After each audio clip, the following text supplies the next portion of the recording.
If you're looking for the best settings for Arc Raiders, I've got just the thing for you. We're going to be going over a ton of setting options that we can look at and adjust. And this is currently running on a PS5 Pro, but I imagine majority of these settings will be the same across all platforms, with the exception of graphics, which will be more diverse, at least on the PC end of things. Now, I would skip over all of these things under gameplay at first because I really don't think they need to be adjusted. I mean, unless you want to clean your display, you can hide the show reload progress. And then there's also the damage direction, which you could turn off, but I think that those are pretty important to have on so you know when your weapon's next available for you. Moving down to crossplay, you could turn that on if you don't mind playing across all the platforms, whereas PC, Xbox, PlayStation. And if it bothers you and you just want to play with only the platform that you're on, you can always turn that off. Just remember that it will decrease the pool of players that you can play with. As far as server goes, typically you want to just leave that on automatic, but if you want to go a step further, you can pick the region that you're living in. So in my case, it would be North America, but honestly, I would probably just leave it automatic. I imagine it only resorts to other regions if you are in a situation where there's not enough people in your region available. Moving on to field of view, we're going to crank that all the way up to 80. Remember, this is a third-person game, so you're not going to end up getting it up to like 100 or more. It really is brought in a lot more when we're looking at a third-person perspective. As far as motion blur goes, I would completely turn that off. It's just going to distort your vision, and you want to be able to see everything that's going on. Idle energy saving, I would honestly turn this off completely. I'm not into the whole limit frame rate and resolution to save energy type of deal. If I'm playing this game, I want it to run full tilt at all times, and that's basically how I would leave this right here. Moving on to audio, depending on what you've got going on in your situation. I mean, if you've got headphones, you're going to leave it on stereo headphones, or you can go to system default, depending on what you're running. Honestly, I don't know that there's a difference between the two. I think that headphones is great if you're using a headset. If you're using an audio system, maybe you'd want to run into system default, which will just resort to whatever the system settings are on your console or your PC. So if you've got a really good sound system, maybe you might want to switch that over to system default. Next, we've got music during gameplay. Some people like this on. Personally speaking, I like to turn it off. And the reason is I like to hear what's going on around me. You're going to want to have that advantage of being able to hear your surroundings. And if you've got the music on, it definitely adds an extra layer, which will cause at least a little bit of distortion as far as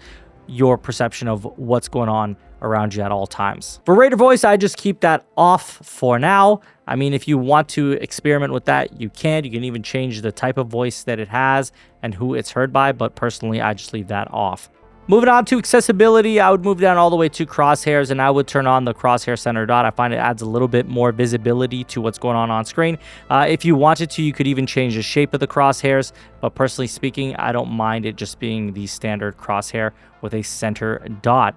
On top of that, you can also adjust the size, so you can make it bigger or smaller. I kept it at default. I think that that's ideal for me personally, but again, if you want more visibility of where it is and being able to see it at all times, that's a great thing to add as well. Next, we've got crosshair color. We can adjust a few things here. I mean, if you wanted to make this a different color, you could very well do that.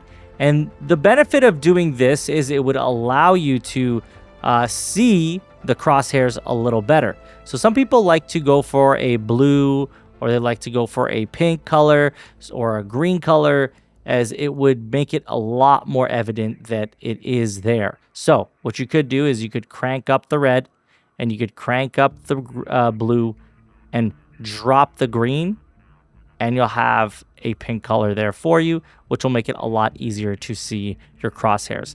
That's what I would personally do. And then you could also add an outline as well if you really wanted to. Personally speaking, I think this is more than enough for this type of visibility that we're looking for.